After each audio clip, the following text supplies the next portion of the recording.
Way to be prepared, Brandon. Do you like how he's plugging Harvey Woodworking right there? Look at that. Sets it up right away. Right into the back. The only place it was in my shop. It's like big, the most awkward, weird place for it to be, right up against the wall, directly behind your head. He's like, I'm never going to use it, so you can just go right here. Be in the podcast. I used it today. How is it? It's better than my Grizzly was.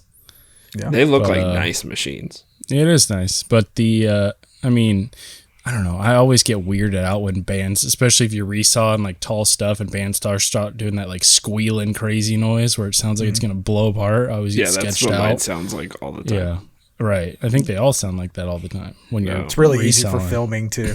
Really good audio for the video. Yeah, and so the blade that came on this thing is like 3/4 of an inch or bigger, maybe an inch. Yeah, it's huge. So I was resawing like a 12-inch piece because this goes to 14, and it was just screaming. I shut it off twice. I was like, this thing's gonna explode. And I like went back through and checked everything, like all the clearances on the bearings and everything, and the tension, which is really hard to do, like blade tension. You like look up videos and they're like, let's check it. Ding, ding. Yep, it's good. I'm like, oh, it's very scientific. Thank you. I have no idea how to check this.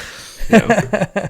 You're like, oh, you just got to get used to it. I'm like, so how do you know if you got it wrong? Like the blade just like blows apart? I don't understand.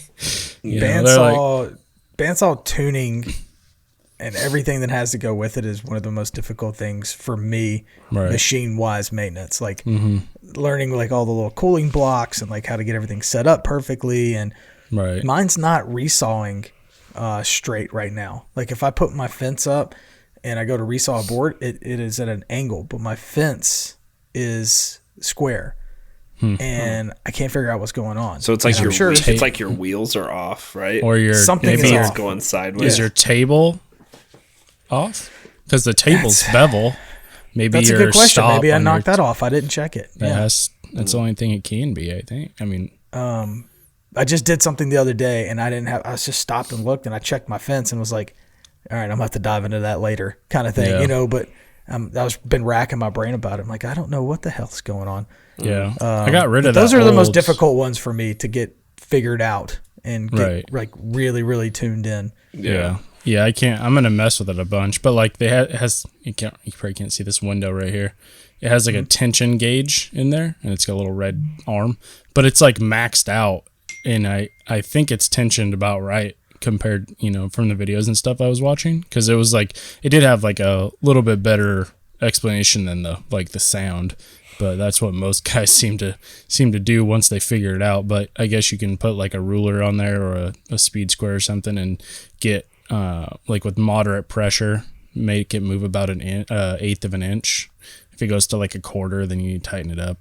So I kind of just did that, and then just did a little bit of sawing and tried to get as good as I could. But I ordered a 3-pack of blades for it from, I think, what is it, Timber Wolf, something like that.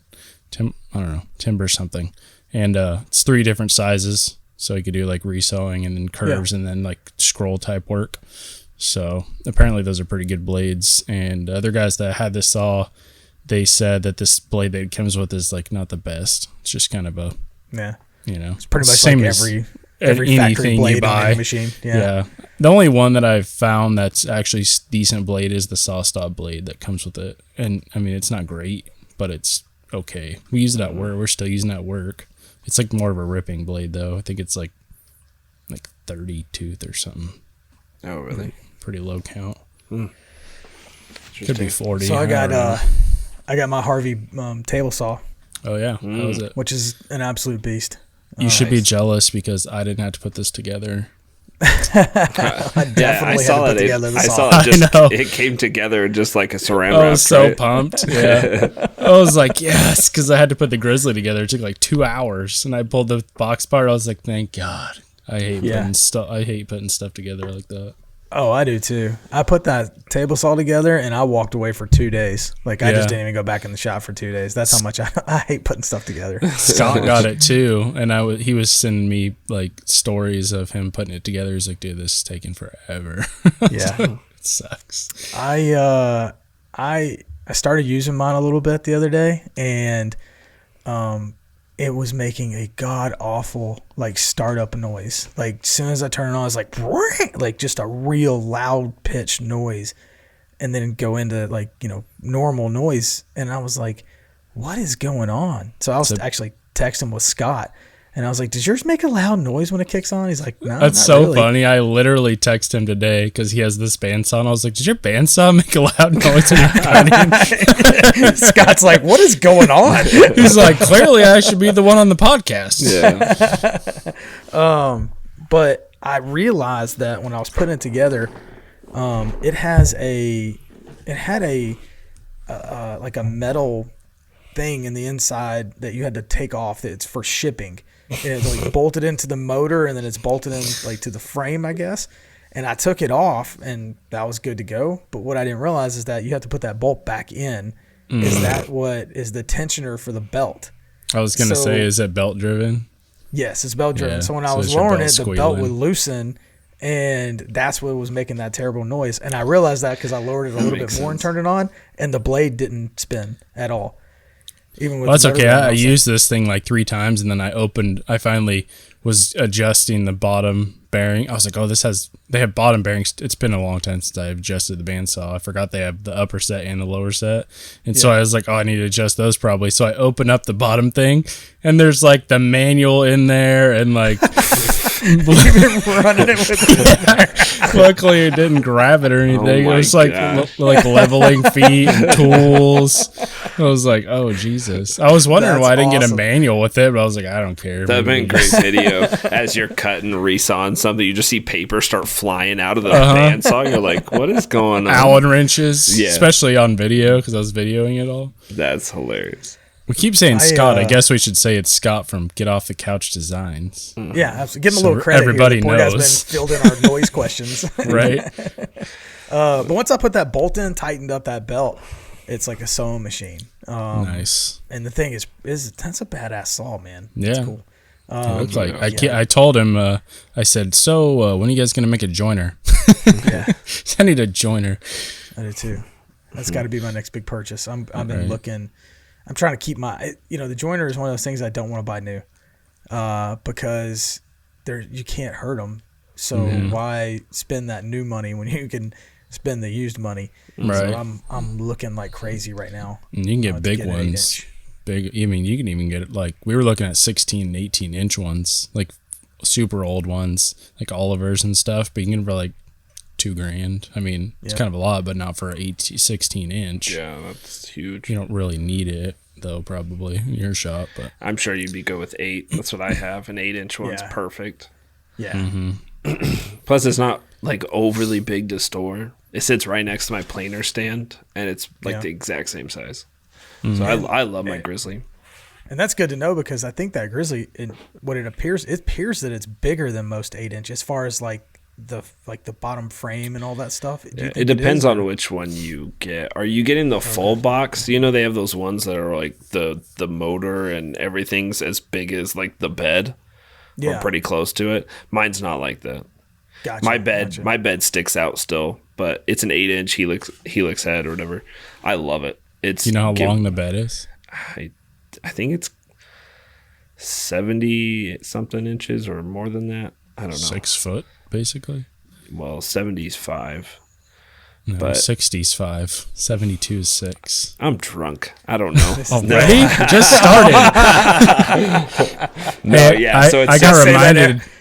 Every time my kids ask me to do math, I have that same excuse. I'm like, I'm drunk. I can't do that. I was reminded of you today, Mullen, because I was looking on my YouTube subscriptions, and Bourbon Moth popped up, and he did a video on how to make an old fashioned like 3 or 4 different ways. Oh, really? Yeah. I'll have to check that out. Mullen will have to watch this video. I'll look at that immediately after this podcast.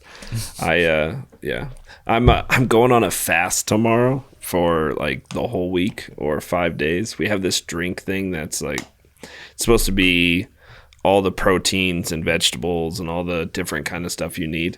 I did it once before for, I think it was 5 days too, and I lost a bunch of weight. But it was nice to kickstart into a diet, because you lose a bunch of weight and you feel good, and you're like, oh yeah. At the end of the 5 days, you're like, oh, look at this. I want to keep eating healthy. I need that. I need that. Especially if you saw my last reels for barbecue. Did you guys see it? Yeah. Oh my gosh, man. We made a brisket style tri-tip, and then we put it on. I have so many questions about that. Okay. All right. Okay. So can you explain it? Yeah. So we cooked it kind of like a brisket. We slow cooked it. We made a really thick bark around it. And so we left it in a heavy pepper rub, or yeah, we have a brisket rub that we use, but then we also used used a coffee rub. So we used both. Made it real thick. Put it on the smoker for, I think it was 2.5 hours till it got to, I think it was about 130. It was 140, 145. Took it off, wrapped it in foil. We injected it first, which I didn't say, but we injected it before I did everything. So then we took the rest of the injection, which is a broth. Yeah. Brew. Beef broth? Yeah, it's a beef broth, and with a bunch of other stuff like a hot sauce and other things that we put in it. Poured it all over, wrapped it, and put it back on. And then we actually did 2 tri-tips at the same time. We did a brisket style because we knew when we wrapped it in foil and put it on the grill, we could just do a normal tri-tip and set it for the same time, and the normal one would get done the same time the brisket one would get done wrapped. So that's what we ended up doing. It was really good, man. Turned out awesome. Was there a big difference? Yeah, huge difference. Well, because, the brisket style you have, it's not going to be pink at all. It's pretty much gray with that really thick smoke ring around it. Right. And but it was so tender. It was so tender. The bark was great, and we put it on breakfast, egg, and gravy sandwiches. Oh my gosh, it was so good, dude. Basically, that's everything that's all my favorite food. Biscuits, eggs, gravy, tri-tip. Dude, you can't beat that. So we put it in one sandwich. Homemade biscuits? No. But I'm not docking you, but I'm just saying. No, it wasn't me. That would have been next level. That would have been next I hope level. Brooke sees this, so she needs to make better biscuits. She had one, the pop ones that you hit on the counter. It's like, pop, and then then you pull it apart. Yeah. Those are my favorite ones. Yeah, those are my least favorite ones. I love the ones. They have those Pillsbury. Looks like me putting on my jeans after the winter. That's right. But it's not the can popping, it's the button just like popping off. Anyway, yeah, it was really good. I'll definitely cook a tri-tip like that again because it didn't take 8 hours. It took 4.5 hours total, so still not that long. But it got up to that. I think it was 205 or something like that. Whatever the temp was. It was just it fell apart. And it was still juicy. We let it rest for not super long because you don't really need to. What I've heard is maybe you'll disagree because you like to rest things a ridiculous amount of time. But beef, you actually don't have to rest as long as pork, right? Yeah. Oh no. Yeah. JP likes to hibernate things. Not that's a good point. That's a good way to put it. I say that I don't think so, but I still try to stick with that half the cook time thing. Because, if I cook a brisket, I'm going to let it rest for a while. Yeah. Same as like a Boston butt or something. Like 3 days or? So if you did 3 hours. So if you did tri-tip, you would let it set for rest for how long? How long does it typically take? I've only done 2. I can't remember. About an hour and a half? Yeah. Hours you'd be great with. That'd be fine. Okay. Yeah, 30 minutes easy. But I wouldn't wrap it and put it anywhere. I would just tint it with foil, like on the cutting board or on a plate or something. Wait, were you saying how long does it take to cook a tri-tip?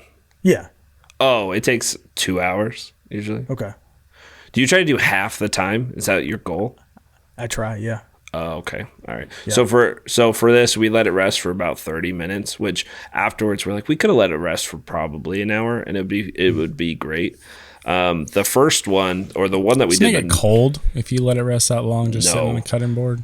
Oh, on a cutting board. Yeah, like tinted. Yeah. And let me say, I only do that, like as far as the tinting stuff, if I'm letting it rest like 30 minutes, or so.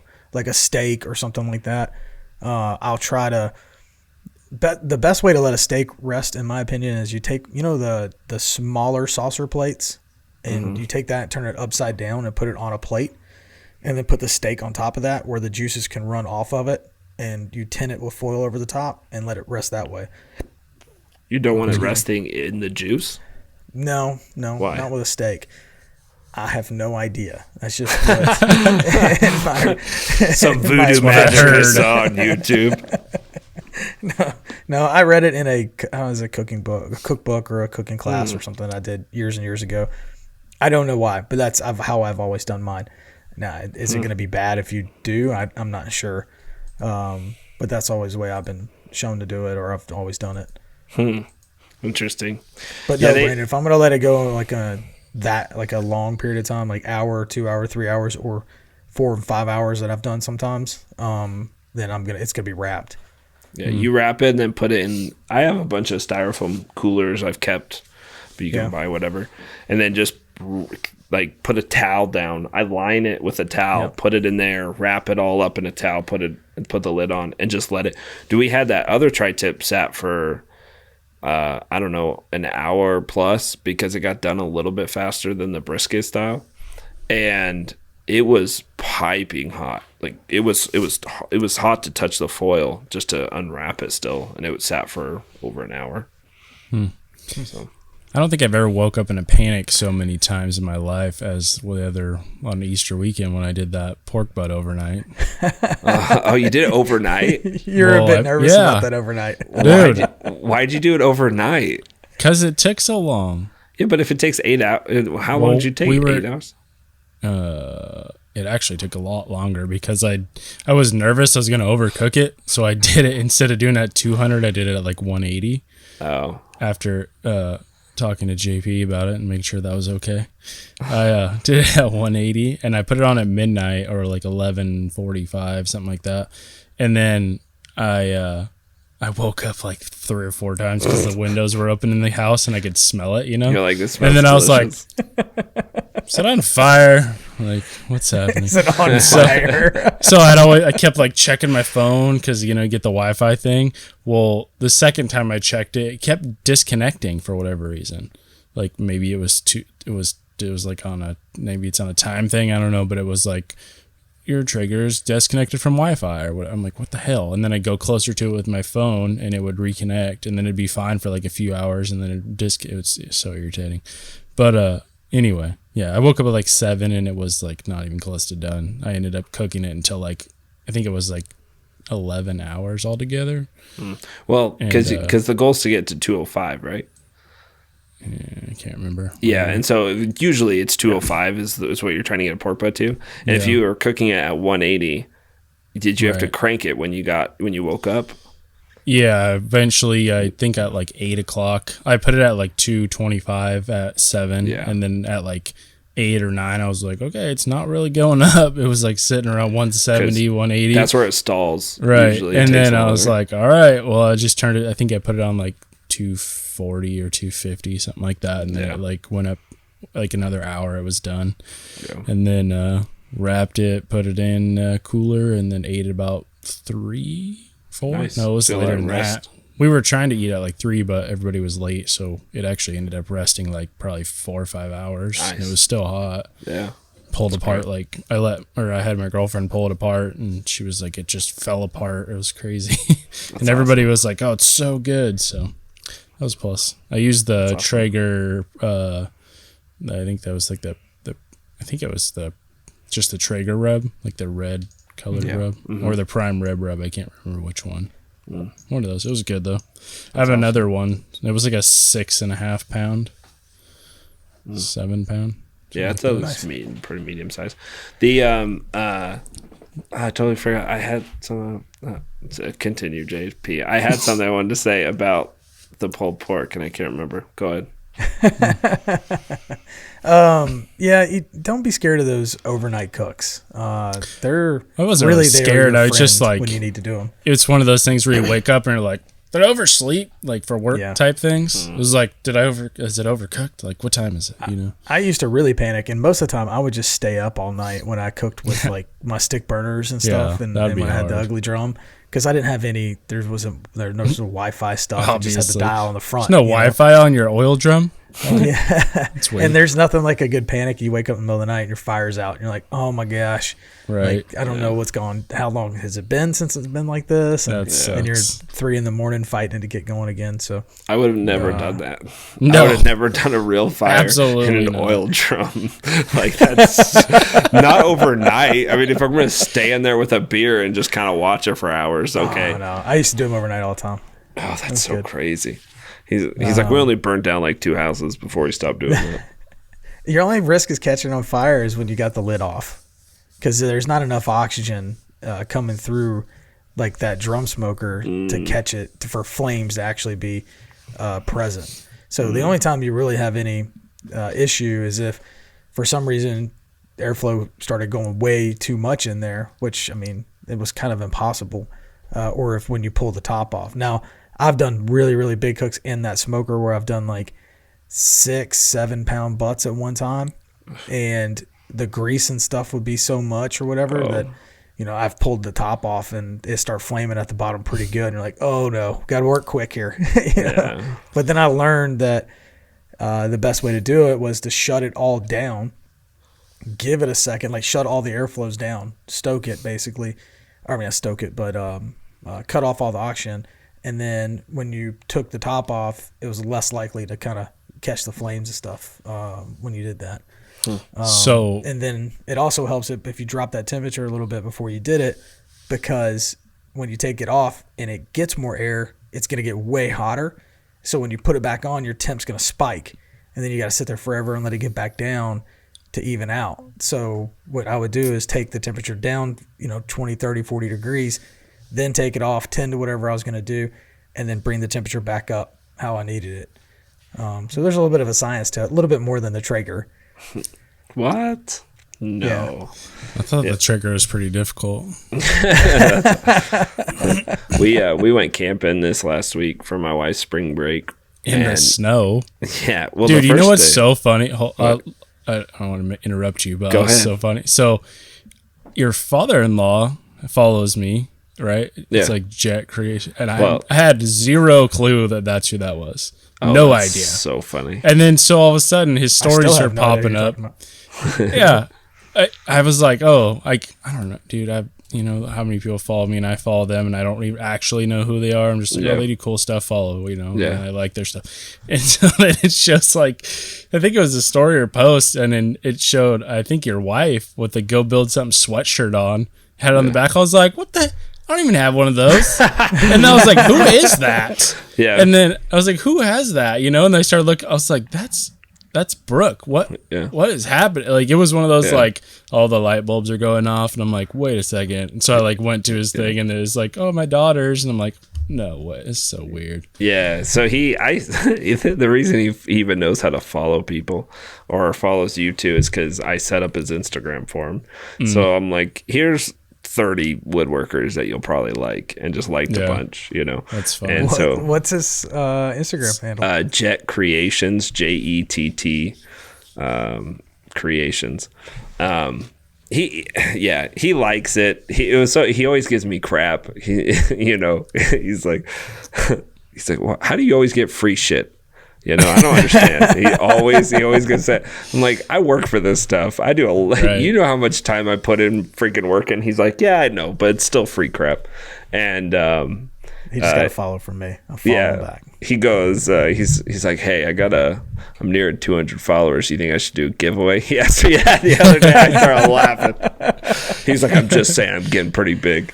He always makes fun of me, but kind of a big deal. Yeah. So we went camping though, and that first day was beautiful. We went out there. It's kind of in the middle of the mountains, but it's north of Park City, about 15 minutes. There's really nothing there. It's called Colville, and there's like one Sinclair and one Phillips 66, and that's about it in the entire town. But it was fun, and we enjoyed it. The kids liked it. That first night was great. And then about right when we were starting to get ready for bed, the wind started coming in, and we knew there was a chance of snow. We got like 3 inches of snow that second day, man. I was like, oh. And we woke up and we're spending a lot of time inside today. And so we sent the kids over to freaking, grandma and grandpa's. And then we just stayed in. I just did a bunch of editing. I was like, well, if we just have to stay here. And then after a little bit, I was like, let's go start a fire. I don't care if it's snowing. I want to be outside. But we did burgers on the smoker because, I have that, the Traeger Ranger. Dude, It's a game changer camping. It makes me want to go camping so much having good food. We smoked tri-tip, we smoked burgers, and we smoked hot dogs and brats. They were fantastic. Not biscuits and gravy? Not this time. Oh, jeez. No. Yeah. We did That's on like your signature move. I love biscuits and gravy. It was fun. Smoking them's good. It's great, but it was a good time. It was fun. So you think we should talk about something else? Besides barbecue? No. Okay. No. That's Oh, fine. I did get a new tool. I got a couple new tools today, or not today, but this week, including I saw that one in your stories. right there. Here, watch. I did not. I didn't watch. Well, actually, I did watch the stories. I didn't see that though. Oh, Look at those jeez. legs. Oh, those. Yeah. Did you see how short my shorts are? Did you guys Yeah. see? I always Very noticed short. how white your legs were. Oh, they're so I white. feel like your ISO is up really high or something. Yeah. My white balance is off. That's what it is. It's funny Dude. that yellow looks perfect. Look at how big that battery is. It might not look that big on there. This thing Does is it say huge. how big it is? Like what? Well, it's a MAH 60 or volt. whatever? It's a 60 volt 9 AH. I don't know. That's weird. I don't know But what this- that age means, but 60's big. This thing is powerful, though. This is the best cordless circular saw I've ever owned. It is fantastic. And this still works on all my freaking stuff, like my drills and everything else. Oh, It you still have How Well, heavy drills? is that? It's so heavy.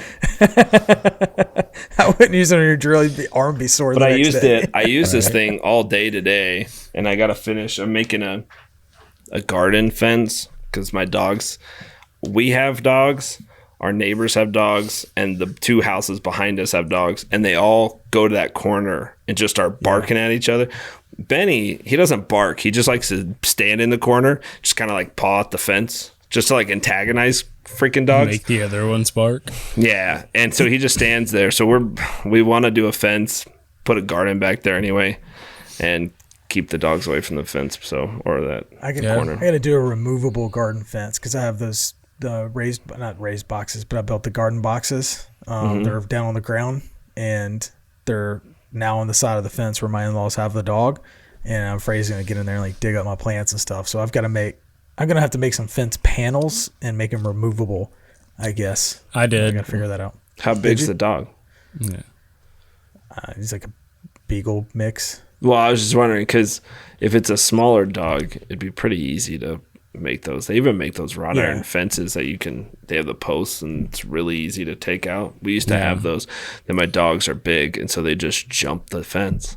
And His breed isn't supposed to be big, but they feed him so much he's a big dog.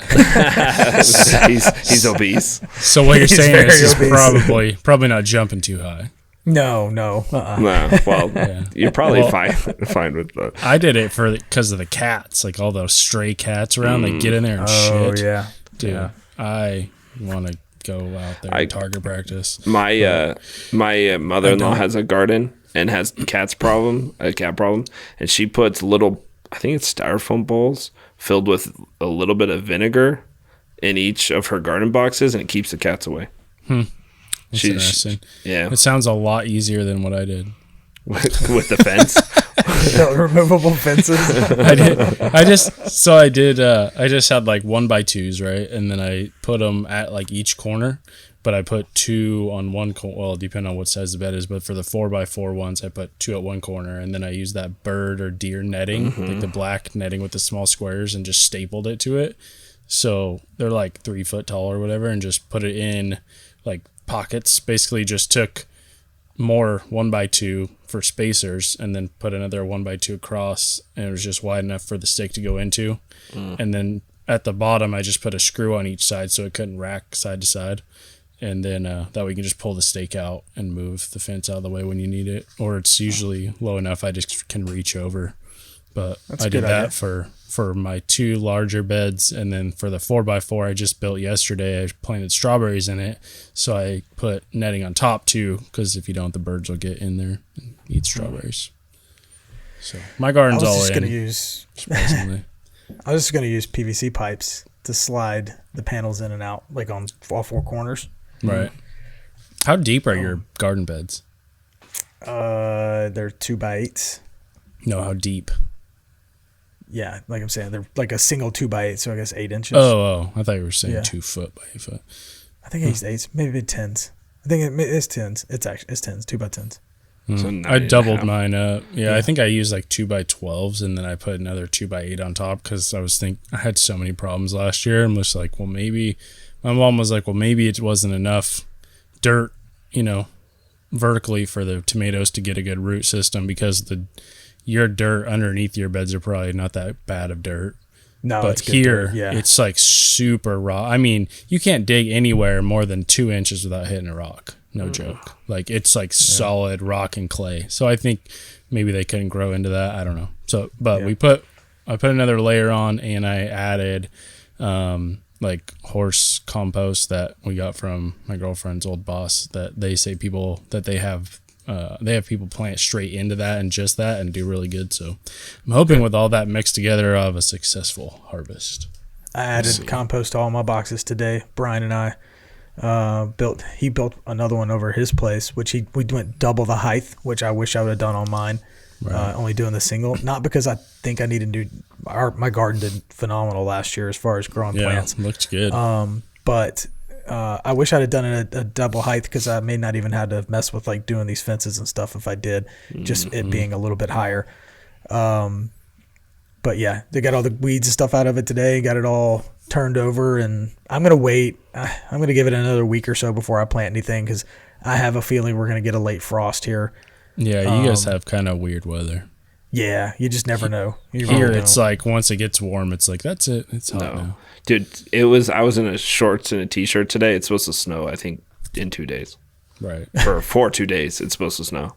It's crazy. Well, and when we were camping, it snowed. It was great. I was in a t-shirt. It snowed. I was in a jacket and freaking pants, heavy pants. And then the next day, it was 70 degrees again. And I was in a t-shirt and we took the top off my freaking father-in-law's Jeep. We were like, oh, it's beautiful. We took it off. It snowed a day before. It was to the point where like I was watching your stories periodically, and I saw y'all camping. And then I saw all the snow, and then I feel like the very next day it was like a beautiful summer day, and I was like, "Is he lying? No, really? Dude, Utah Are you weather's just piecing crazy. together like old camping trips and saying you're camping?" Yeah, in 1 week you can get all 4 seasons in Utah. Yeah, that's what it must be that whole like northwest corner is kind of like that, because I hear that about Idaho and Montana too. Yeah, so they're like, oh, if you don't like the weather, just wait a day, it'll change. Yep, exactly. That's exactly right. Well, boys, I'm going to fix me a drink, and then I'm gonna tell you about my concrete experiences. All right. that I've had over the last couple of weeks. Apparently, needs a drink for it. Let's do it. Nah, just out of beer, and I'm tired of beer. So, is it a White Claw? No, it's not a White Claw. It's a not brand. even a. It's not even a cool tall can. It is actually a cool brand though. It's from Utah. Well, at least it doesn't look like a Westwater. They're actually very good. You can talk, and everybody can talk crap on White Claws, but to act like they're not delicious is insane. They're so good. Do they taste like some of them seltzer water? Which one don't you like? You dabbled. You dabbled. Any of them that when are no sweet. one's looking. Basically, I just like the lime and like the cranberry or something. I don't know. They have a pomegranate one, I think. That's pretty good. The Does mango it just taste like sweet. LaCroix, basically? I feel like my man card's pulled every time. I think it's better than LaCroix. I hate those LaCroix. things are disgusting. Yeah, LaCroix has 0 flavor. All right. Well, all those things. Oh, you like LaCroix and you're talking crap on White Claw? You're crazy. You're crazy. That's literally all Aaron drinks at work, is like he'll buy like every brand of sparkling water, like, and I'm like, every single one I've tried, like he says like Waterloo, Polar, LaCroix. There's like, I didn't know there were so many brands. And every time he gets a new one, I try it. I'm like, yep, still disgusting. Yeah, there's a couple that are less disgusting than the other ones. The ones that are like they're like tall bottles and they say ice. Yeah, those are good, but they have way more flavor. I don't know, but there's no sugar in them, so it's good. I think they're flavored by aspartame. Same thing that Diet Coke is flavored, or not flavored, but sweet. The sweetener in it. Right. So probably cancer causing. Everything is nowadays. Right. Water, just accept it, move on. Air, literally. Yeah. All right, JP, tell us about your concrete. Oh, man. So I guess since the last time that we recorded, I think I just started digging it all out, getting it ready. But I ended up over a little break here pouring 2 10 by 10 spots in my backyard, which basically kind of filled in 2 voids and extends concrete basically the entire way from my back door, the entire width of my back porch, all the way to the pool area in the back, which kind of goes up some steps. And I was whooped. Like, it beat me from the digging all the dirt out by hand and wheelbarrowing. What was that machine you were on? The concrete. What the heck's a concrete buggy? I've never seen anything like that. That's cool. Yeah, concrete buggy. My dad told me about it, and so it was going to cost me about $4,000, I think, to do it or have somebody do this, right? And I think I'm all in less than $1,500, and I paid a guy $400 to help me. So not too bad. No, that's not bad at all. Was that guy's name Brian? No, it was not. Brian was like, no. Was it Richard? Isn't it Richard that was giving you crap last time? Yeah, right. Richard. Yeah, no, it wasn't him either. Brian's like, what weekend are you doing that? I'm gonna be gone. So. I hired a guy that my dad does construction, and I hired one of his guys that knows how to do concrete because I wanted somebody that's knowledgeable with forms. Having existing concrete, I needed the concrete to fall 2 different directions to match the concrete that was there. And while I think I kind of got it done, I really wanted somebody there that knew what they were doing even more than me to help me make sure that we had the fall correct and getting it all formed up. So he's an extremely knowledgeable guy, and he helped and got it all formed up. And I let him do all the bull floating and stuff because he was really good at it. Picking up like 1 or 2 times, I'm like, it's going to take me a lot longer to do this than him, so I'm just going to let him do this part. Yeah, that's a good call. But yeah, so it's all done. Just did brush concrete, and I was glad to have it done. But now we got somebody coming over tomorrow to look at maybe doing an overlay of all the concrete in our back. It's called Sundeck is the company, and basically they come in and overlay all the concrete because now I have like 2 or 3 different types. I say types. 2 or 3 different sections of concrete poured at different times, which it just will never match. And they do some type of overlay, and then they can stamp it to make it look like pavers or rocks or whatever you want, which I'm very, very interested to see. So do they just do a layer of concrete on top of all the concrete? Probably. I don't think that it can be concrete to do that. It's going to have to be something else because I would be afraid. I mean, to put a thin layer of concrete over as soon as it froze, that wouldn't work. Or it got. I don't think that it would last. It would chip up. It'd be a what do they call that? A cold. Call it something where you put a layer of concrete on one that's already existing. Yeah. Can't remember. And then it's you can get water in between and stuff, and then when it pops, it doesn't adhere to it because it's one's already cured.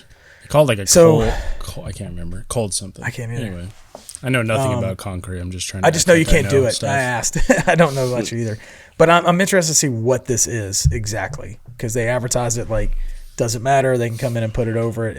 They'll flatten everything out, and then they'll stamp it and stain it to make it look however you want, basically. That's cool. So yeah, that's gonna be cool. I can't wait to figure out that process of what they're gonna do, and then I say that. It's all going to depend on what the quote comes back into because this sounds really expensive, and I have no idea. Like, I have no dollar amount in my head whatsoever what they're going to come back and say. Do you have a budget? You have a budget? Oh, I got a budget. Yeah. You have a budget in your head. If they're even close, or like, nah, it's cool. So I told my wife, I was like, I don't, Because you talk to a guy on the phone when you call that just schedules, their free estimates and stuff. So there's no like real stuff on the website that's going to give you a clue, because I'm sure every job is different. I'm sure if they get there, they can't say it's so many, $7 a square foot, and some jobs are going to be way more pain in the ass than that. So, I have no idea, no clue. Like, I don't. So it could be $200 or $5,000. I have no idea. Yeah. They come in this week. They're going to come tomorrow. You should definitely. Next week we'll talk about it. I'm curious to see what they actually do. Like, what is the process, or what is the material that they're putting down to stamp it? Right. Right. Because everything that I ever have somebody come and look at doing, I'm always trying to figure out if I can do it myself. Right. Exactly. I'm always prodding questions and stuff. Yep. Well, I don't think this is something I could do myself, which is why I have them come in. Yeah. Well, my parents they did last year a huge back patio. Kind of like they extended their patio by 4 or 5 times. It was huge. They made it completely covered as well, and I helped them put up the lights and the fans and stuff in it. But they did stamped concrete, right? So it was all and stained. So it was like it's kind of darker, not black, but it was a dark gray, and it's all textured. And I was there with my kids while the guys were working, because my parents were out, so they were visiting and stuff. And I was at their house, and the guy was throwing down the textured mat and like hitting it with the roller or whatever it was to just lay it in, and then ripping it up and doing it again. And he was in a rhythm. I'm like, oh, I could not do that. It would take me so long, and he was doing it so fast and flipping it different directions, so you could never tell it was the same. It was awesome. But then they did the overhead part, and it was all pretty much, I think it's all aluminum, and it's just this, it's basically like Toya grid. It's all connected. It just connects into each other. It's really easy. Once they had the post set, and there's this aluminum, I think it was aluminum, might have been steel post that goes up, and then they put the headers on it. Everything else just connected in, and it took them no time at all. And I was like, I could do that. So easy. It's just you don't know the stuff. You don't know, it's just the knowledge. Well, the Toya grid thing, which is the pergola stuff. Okay, that's what I'm talking about. That's how you say it? Yeah. It's not Toja, it's Toya, apparently. I'm an idiot. I don't know, because I've heard. I was calling it Toja grid. Yeah, so that's what I called it forever. It's Toja. Yes. And then I heard somebody that has worked with the company call it Toya grid. And I was like, oh, it's Toya grid. Don't know how they got that. And then I just called it that from there on, because I assumed they had more knowledge than me. But I could be wrong. But I did see Home Depot sells a competing company now with that. It's dramatic. They've always had that. No, not like this. It's literally exactly the same, but it's dramatically cheaper. Really? But it doesn't look, when I say exactly the same, it's the same concept, but you can see the welds on the outsides everywhere. Mine's like the Toya grid. It's all machined really well. And there's no beads. You can't see any welds at all. It's like zinc coated and then powder coated. It's amazing. This stuff I looked up, I'm like, you can see the outside welds of everything, and I'm pretty sure that's just painted. Like, it wasn't even powder coated, but it was I don't know, probably half the price. Yeah. I think it's called Lynx or something like that. Anyway, I saw that set up on my thing. It's Toja grid, or it's Toja, right? Mm-hmm. Right. Is it 2 words or 1 word? No. Well, T-O-J-A their logos together, grid. but yeah, I think it's 2 words. I words. thought I recognized that word Toja, and it never hit me that those were 2 separate words. I don't know. I've never really paid attention to their name or whatever when you said it. But Toja, Toja, is a defect which appears in the wood to work it, and that comes from the wounds that the tree was young. I don't know. I'm just reading it here. Root of the trees removed from the ground after cut. But I think it's Spanish. I think that's why it's a J sounding, and right, Or it's a Y sounding. That makes sense. Yeah. So I was right. Then. So that person that I don't remember who even heard from, but when they said it, I was like, I'm saying it wrong in all my stories. They're a sponsor, and I haven't got their name right at all. I felt so bad. That's all right. And I'm like, I've heard people that work with Mirka call it Mirka. I'm pretty sure Four Eyes actually calls it Mirka. I could be wrong. One of those got larger accounts. They call it Mirka. I don't think that's how you say it. Yeah. And also, the reason that didn't sound that was a Spanish website that had to translate over, which is why that sounded weird when I was reading it. Yeah. But I don't know, it had something to do with the wounds in a tree that it gets. Yeah, we thought you had a stroke halfway through. We were just like, well, I didn't realize this is it for JP. As I started reading it, I didn't pre-read it before I started reading it, so I didn't realize that that the translation wasn't perfect. Yeah, that's funny. Isn't it crazy when you see somebody that's really good at their craft get going in a rhythm, like you were saying with the guy with the mat, or if you see those videos of those dudes that are doing roofing insanely fast. Oh yeah, or it's so cool. Drywall. I've seen a dude in person, and he was hanging by himself, and he'd get it up and just dude, he would take the nail, stick it in the hammer. It wasn't even the boss hammer that has the nail thing. It was just a regular hammer. He put it between his fingers, grab the head of the hammer, smack it, and then just reach back and wham, and one hit, 16 penny or a sheetrock nail, just perfectly sunk. I'm like, what? And he just tink bam. And I'm like, he had a whole sheet hung in less than a minute. It was crazy. Yeah, it's awesome. It blows me That's away. What you pay for, not the actual time. Yeah. You actually, the more you pay, it usually gets done faster. Right. Well, depending. But, a lot of those construction jobs, that's usually the case. Yeah. Because you actually pay for the efficiency of the stuff these people have or whatever. Oh, but I designed my shop that I'm probably going to build probably this fall. Maybe even earlier, maybe even this summer. Hate you. But I designed it. I think it's going to be 62 by 22. So it's going to be kind of long. Yeah, it's kind of weird. Why are you doing that? Well, because I have to because of my yard and where it's going. Too good for rounded numbers. Well, it's just because it's going to be a metal shop. Gotta have that extra 2 feet. Well, it's going to be a metal shop, right? And so a lot of places it comes in cheaper, and they basically recommend certain sizes because then you get an actual sheet, and they don't have to go through and cut special cuts for you for the panels for the walls and stuff because they already come in 3-foot sections or whatever it was. I don't know, but anyway, so it's something close to that, and it's gonna have a lean-to on the side for our RVs and stuff. So we'll see. I'm gonna go to the bank today. Not today. It's 10 o'clock at night.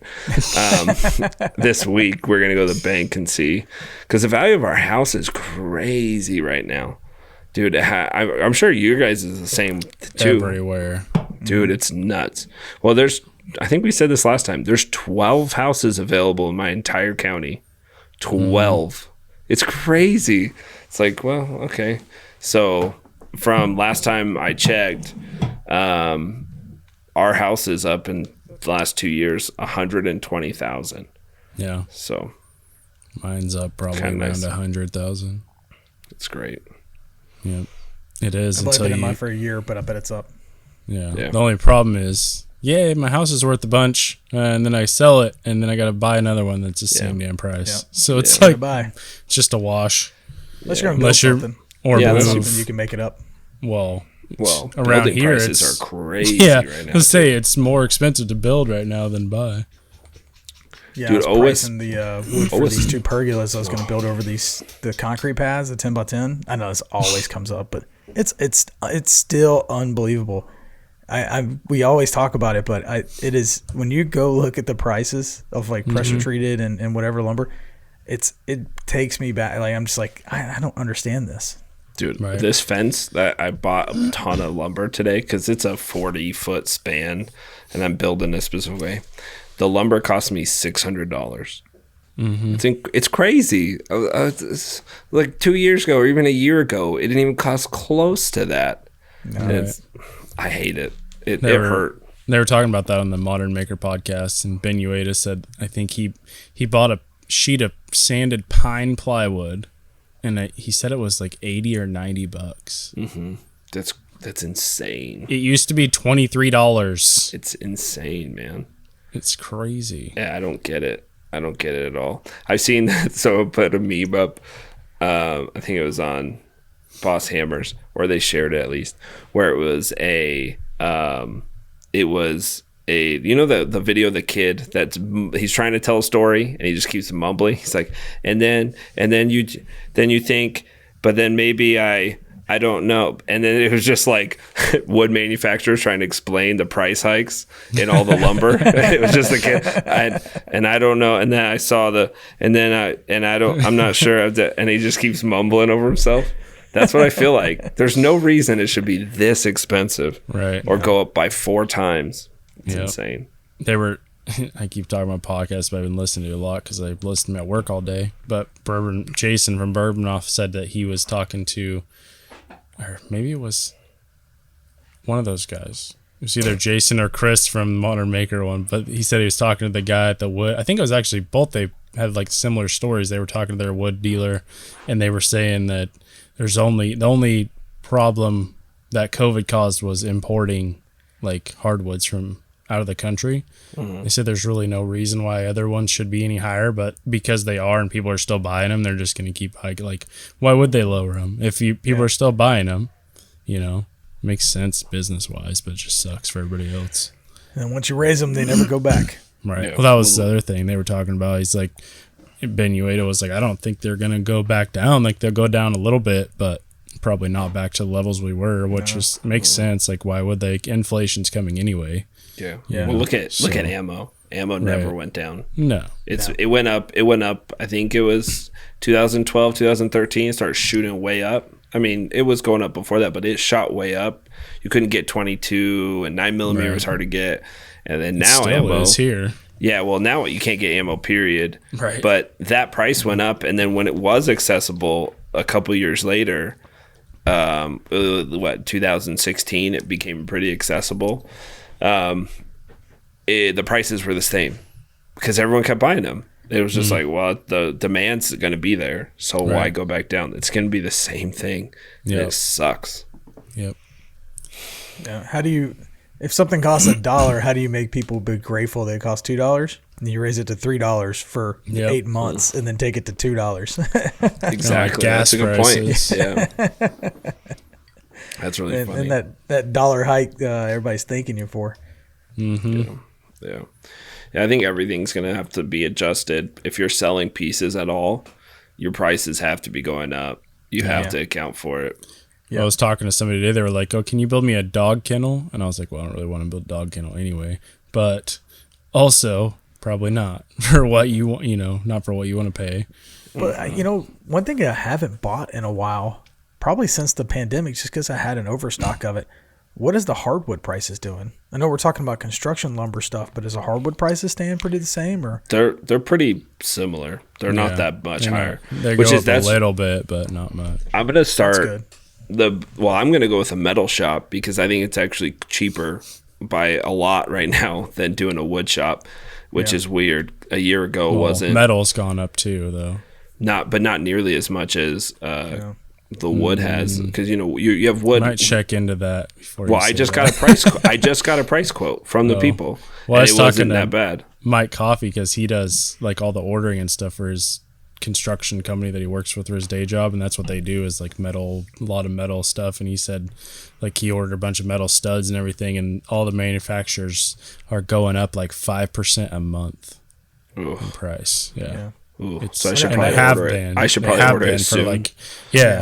That's when I was looking into shops. Every time I call and got a quote, they're like, "This quote's only good for 30 days." Like usually it was 90 to 120 days, and they're like, "This is good for 30 days." And that's it. And they were even scared then doing it, like because you don't know how long it's going to be before metal. That's good to know. Prices go up. I know that I had a friend here that was building a shop and was going to do wood floors. And after getting the quote, ended up concreting him the floor cheaper. Well, concrete's going up like crazy too. Everything is. Well, concrete, but the huge thing with concrete is the regulations passed on coal mining, where basically coal mining is completely stopped, right? Because whatever.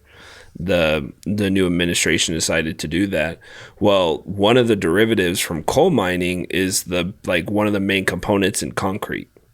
And so without that coal mining, they basically can't develop or can't make more concrete as much. So all the places up here, we have huge concrete manufacturers up here that you can sell, they'll come to your house with a big truck. It's way cheaper than going through contract or whatever. We have those too. They're not doing anybody. That's what I did here. Yeah. Well, here they won't even do small jobs. Like, oh no, we're saving all our concrete for big contractors because we don't know when we're going to run out, because the coal mining stopped. So we can't get this product to make our concrete to mix it in big batches anymore. What do they put in concrete that comes from coal? I don't know. That's what the guy was telling us. I can't remember what he said. But there's a derivative in coal mining that they use in concrete, and I don't know what it is. But he was saying that was one of the biggest issues in the concrete, that why they can't have it. They don't have as much concrete available right now. Well, I even bought concrete today for the post I set, and it was up like $1 from the last time I bought it, and it wasn't that long ago. Did you get any feedback? No, not yet. I was watching your stories. As soon as I post this thing, people freak out that I didn't mix the bags. So you just put that stuff in the hole and then put water on top?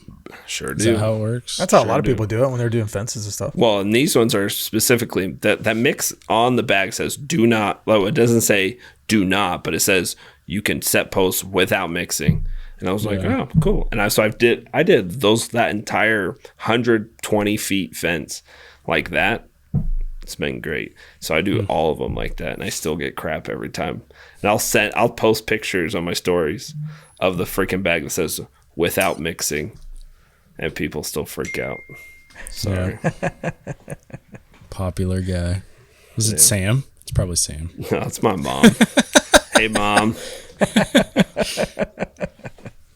I don't know how to turn off this stupid notification on my computer, and it's connected. I don't either. It does it every time.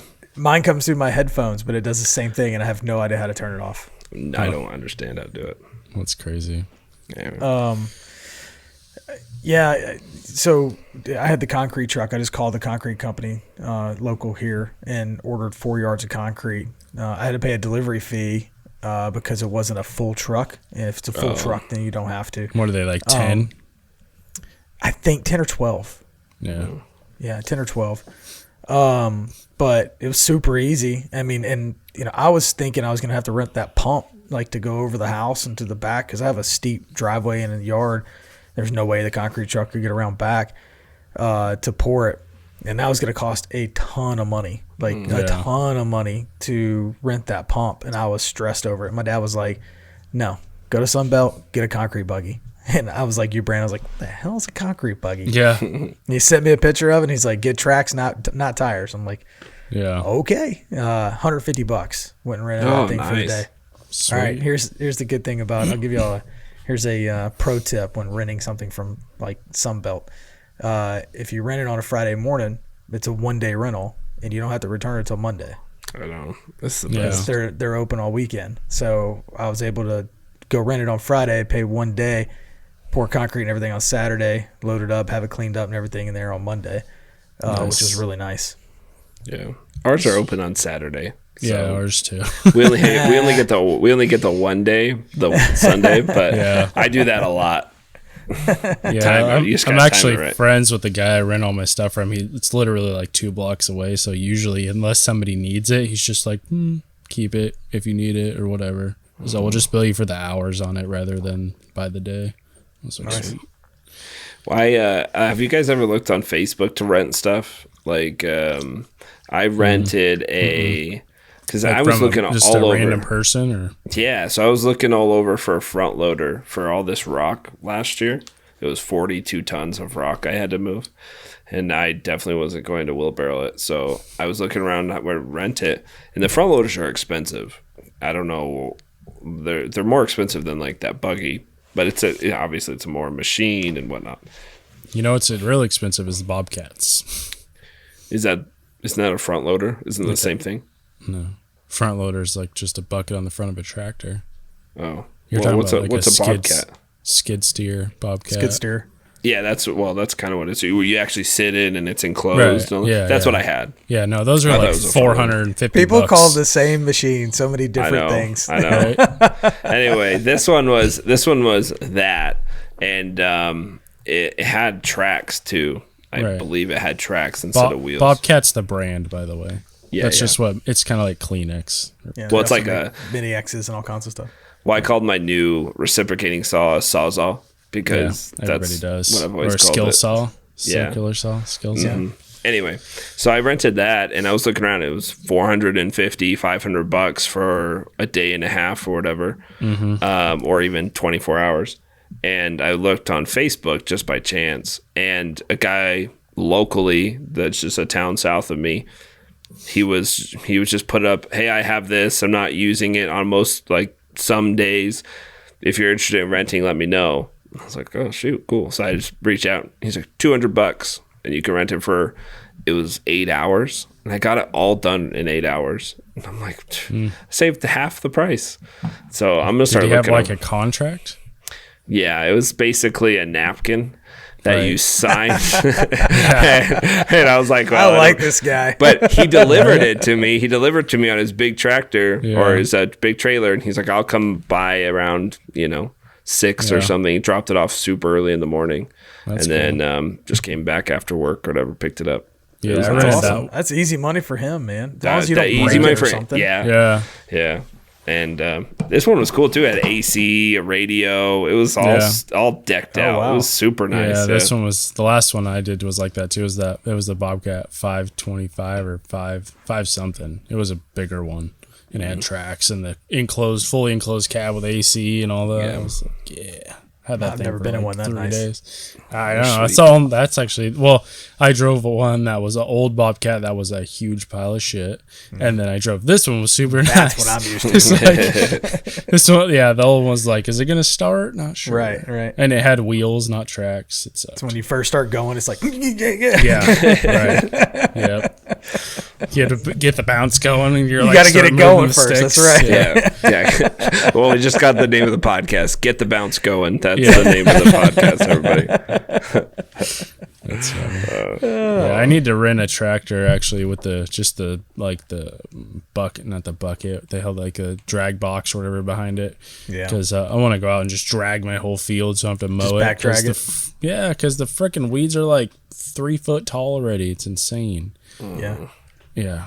Spring came real quick here. It always does. That's my issue right now is that I've not been in the wood shop in several weeks other than like tinkering my new table saw and stuff because spring hit and I'm not doing like videoable spring projects. I'm just trying to get like my shit together outside right now, like get all the bushes done, get the landscaping going, and then every time I turn around, we got to mow the grass again, and I'm not in that groove yet.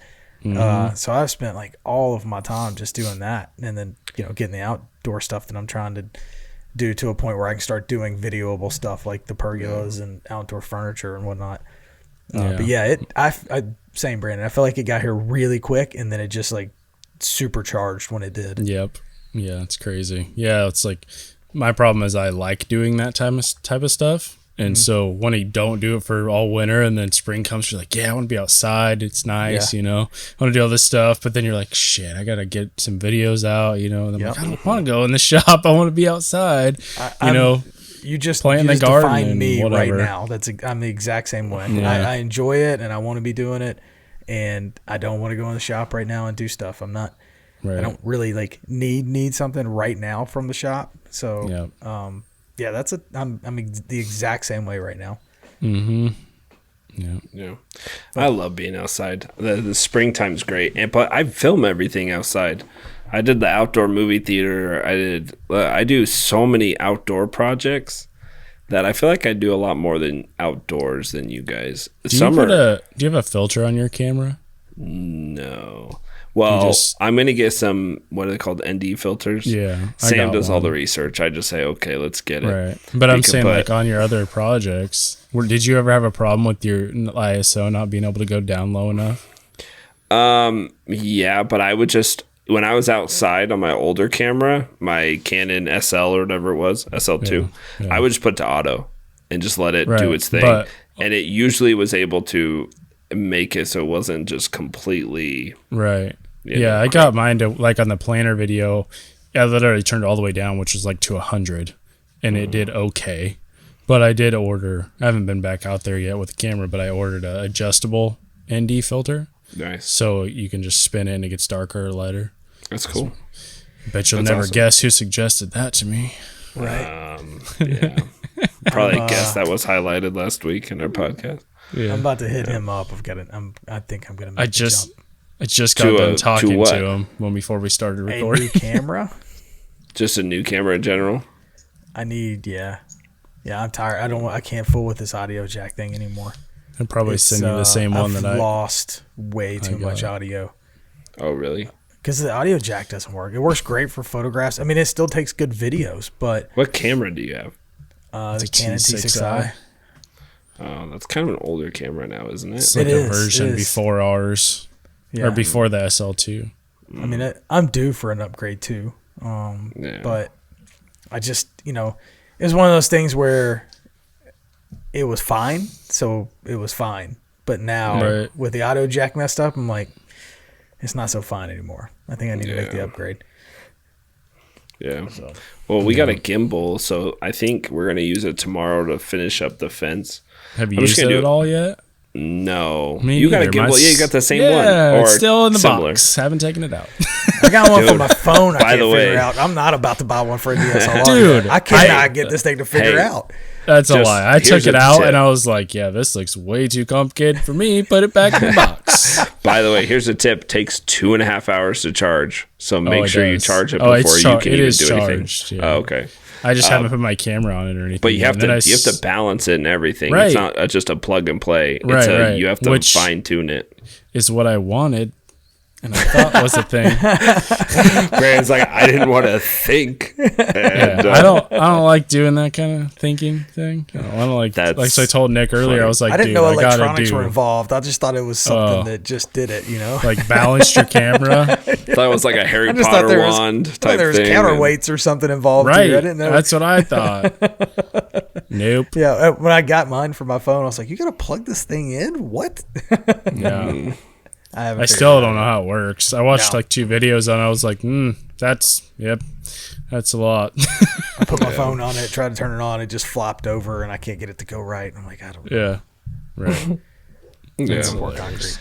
Well, I think we're gonna try it out tomorrow. See how it goes. It may completely fail, but I want to see. Yeah, because you have like the same one, just the larger version as me. Yeah, I think so. Yeah. Because my camera's pretty heavy. Yeah, but I looked into that after you said that, and the one I have supports up to like 5 pounds. Yeah. Well. Yeah. My camera's like 1.5 pounds. It's not. Oh, because you have the SL2 is what you got it for? No, I have the RP. Oh, it's way heavier than the SL2. Oh. But I guarantee your camera is not over 5 pounds. No way. It's pretty heavy, especially with the lens on it. What, do you have like a 4-foot lens? Do you see what like that setup? No. Oh my gosh, all where's my hand at? Liquor. There we go, right there. That's it. I thought he was saying, and it's hard to use when you're drinking that. Yeah. How are you going to use that? Anyways, this one right there, that setup has I have the LCD screen on top, and I don't know how we're gonna try to set up pretty good, but that GH5 is heavy as crap. It's probably dude, it's gotta be 5 times. No, not 5, that's ridiculous. Probably 3 times heavier than the SL2 though. I like how you called yourself out immediately on it. Don't be an idiot, Jesse. That's just stupid. It's because every time you're going to say heavier. something, you know that there's somebody listening that's smarter than you. Right. Oh, for sure. Really? Sam's gonna edit the podcast and be like, "What are you talking about?" It's just like he did on all of our audio stuff. It's like, no, it's all wrong. Yeah. So I was talking to Nick because I was like, dude, what can I do to make my lapel mic sound better? It sounds horrible. Like, it picks up so much background noise. And I got the Rode Go and all that stuff, and it still just doesn't sound good. And so he's like, sent me this dude's YouTube channel, and I watched a couple videos and ended up buying this plug-in for Audition.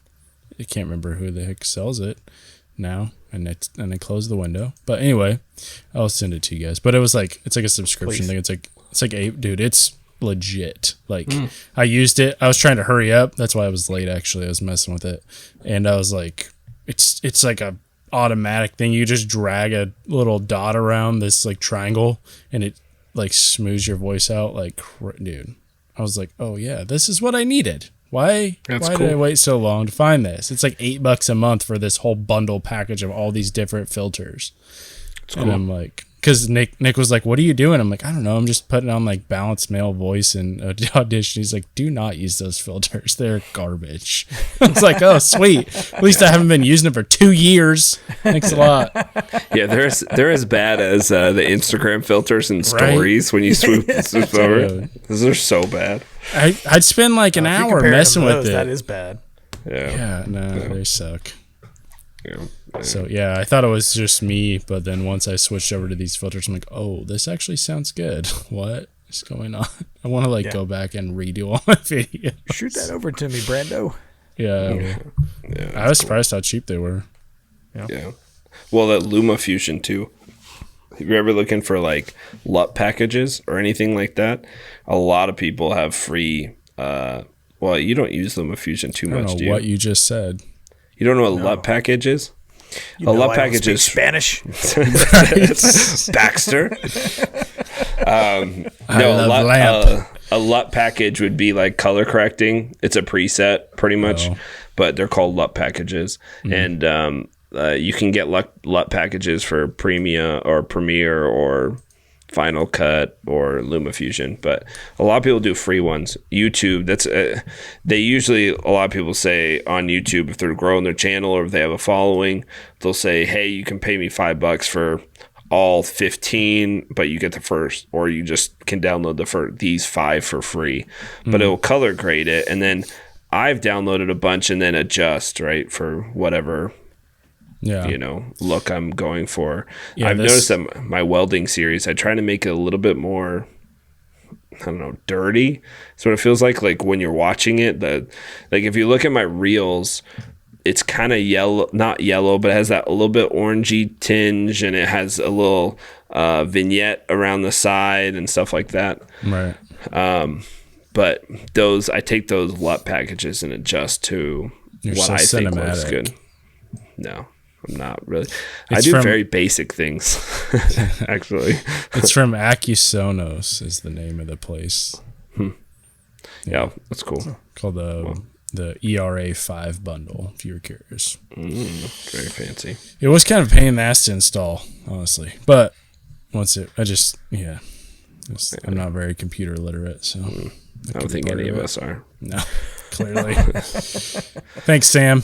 Yeah, Sam will explain all this later. The man behind the magic. Well, we're an hour and 30 minutes in, so thanks for listening, guys. We appreciate it. The biggest thing you can do if you want to support the podcast is share us with your friends. Grow the podcast on Instagram, obviously on Apple Podcasts, Spotify, all that stuff. If you have any questions, send us a video. We need to be better at us three need to be better at actually putting it out that we're taking questions. I posted it today, and no one today, like 3 hours before we recorded. Well, if you would have answered me this morning, jackasses. Anyway, we need to be better. All of us need to be better at doing it. But if you have any questions, make sure you video them in. We love to see the people that are listening to the podcast and interacting with you guys. Hopefully we'll have shirts available very soon. We're going to order some for ourselves, make sure we like them, and we ordered a couple, but we're going to make sure we get a good one for you guys. JP's rocking it today. So anyway, thanks. Make sure you rate the podcast and go build something.